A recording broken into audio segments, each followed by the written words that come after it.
जैसे luggage, suitcase, कोई भी अन्य पदार्थ आपको प्लेटफॉर्म के भीतर कॉन्कोज एरिया में, पार्किंग एरिया में दिखाई देता है तो तुरंत आप आरपीएफ, रेलवे सुरक्षा बल एवं जीआरपी, गवर्नमेंट रेलवे पुलिस या अन्य जो ड्यूटी पे तैनात रेल कर्मी हैं उनको तुरंत सूचित करें।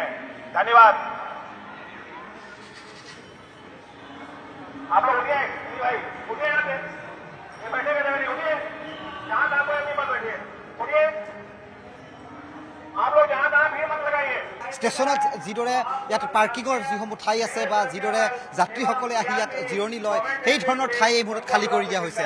মই ডাঙৰ খবৰ জনাইছোঁ এই মুহূৰ্তত, কাৰণ হঠাতে গুৱাহাটী ৰেলৱে ষ্টেচনত দেখিবলৈ পোৱা যায় যে এই প্ৰৱেশ দ্বাৰতে একাংশ লোকৰ ইয়াত সমাগম ঘটে আৰু এই ধৰণৰ স্থানত ইয়াত আজি ইয়াত অৰ্থাৎ কোনো এজন লোককে ইয়াত উপস্থিতি ইয়াত তেওঁলোকে বিচৰা নাই আৰু তেওঁলোকৰ চেকিঙৰ ব্যৱস্থা চলিছে। মাইক লগাই তেওঁলোকে এনাউন্স কৰি আছে। আমি স্নিফাৰ ডগৰ কথা কৈছোঁ আৰু এই মুহূৰ্তত মাইক লগাই কৈ আছে সন্দেহজনক লোকৰ ওপৰত সন্দেহজনক সামগ্ৰী দেখিলে তেওঁলোকে আৰক্ষীক খবৰ দিবলৈ তেওঁলোকে জনাই আছে আৰু মাইক যোগে তেওঁলোকে প্ৰচাৰ কৰিছে। वो यहाँ से चले जाएं।